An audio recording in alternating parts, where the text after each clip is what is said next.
All right, today we're jumping way back in time, back to the cradle of civilization itself, Mesopotamia.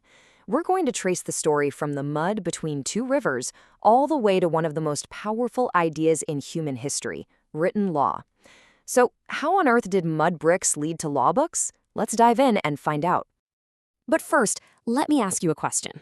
What could a 360-degree circle, the world's oldest story, and the phrase an eye for an eye possibly have in common?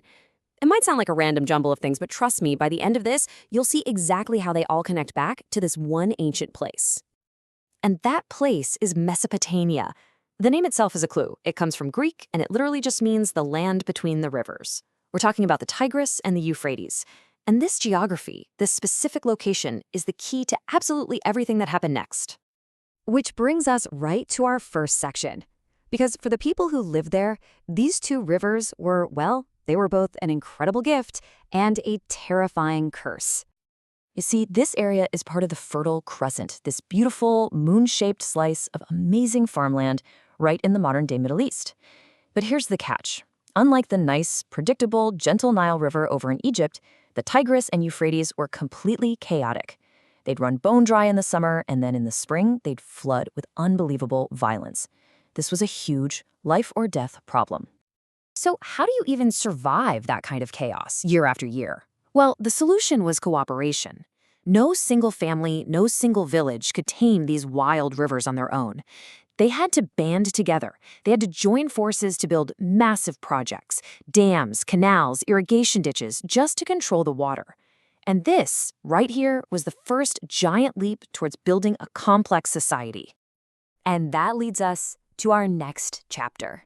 Because, as you know, solving one big problem doesn't mean your challenges are over.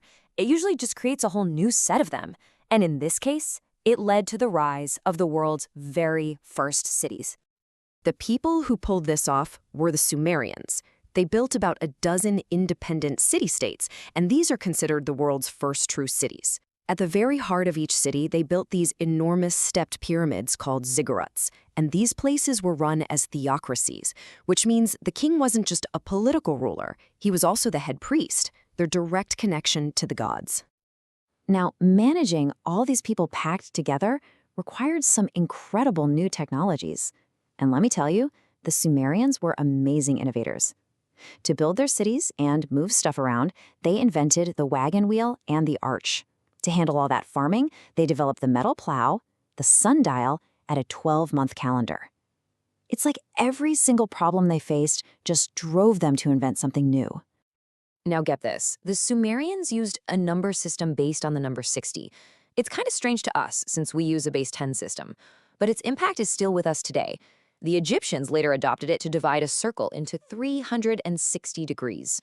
So yeah, every single time you measure an angle, you are using a mathematical echo of ancient Mesopotamia. And just like that, the first part of our puzzle is solved. But as these cities got bigger and bigger, they needed an even more powerful tool than the wheel or the plow. They needed a way to store information, to record things permanently. They needed to invent writing. And writing didn't just appear out of thin air. It evolved over centuries. It started with simple pictographs, where a drawing of an object just means that object. Then came ideograms, where a symbol could represent a whole idea. And this all led to cuneiform, a super complex system where highly trained scribes used reeds to press these cool wedge-shaped marks into wet clay tablets.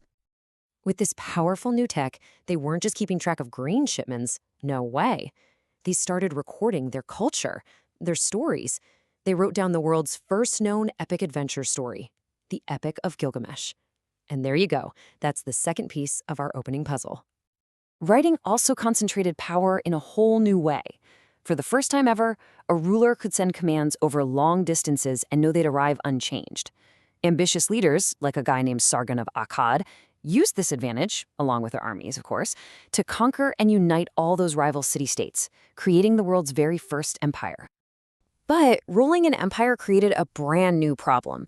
How do you govern all these different groups of people with their own different customs under one single authority? Well, this brings us to the Babylonians and their famous king Hammurabi, who came up with a pretty revolutionary solution. Hammurabi decided to create one single universal code of law. He had his code carved into stone for everybody to see, and its stated purpose sounded incredibly noble. He said he was doing it to make justice prevail in the land and to prevent the strong from oppressing the weak.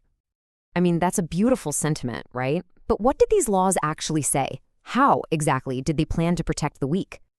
Let's look at a few. Law 195.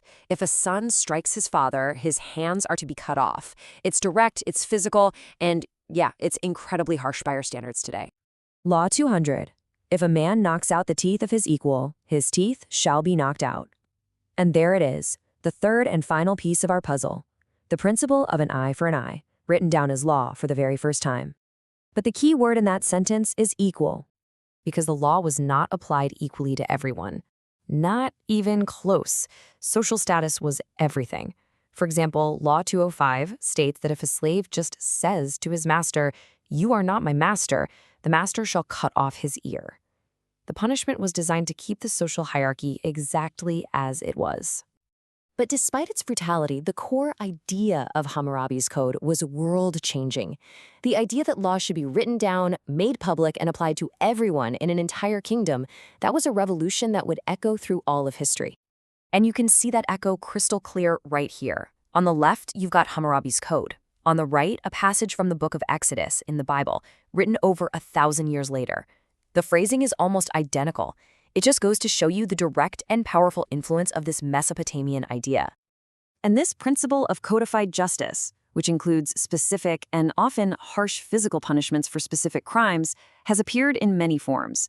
You can find similar principles of retribution in ancient Hebrew law and in some interpretations of Sharia law, where theft, for example, can be punished by amputation. So what's the big takeaway from all this? Well, we can see clearly how the environment, those wild, unpredictable rivers, shaped an entire society. We see how every single problem they faced, from controlling water to managing cities, drove incredible innovation. And ultimately, that the fundamental idea of written public law, a cornerstone of modern civilization, was a Mesopotamian invention that changed the world. And that brings us to a final thought. Hammurabi claimed his laws were written to prevent the strong from oppressing the weak. Looking at our own complex legal systems today, it's worth asking ourselves, how well do our laws achieve that same ancient goal?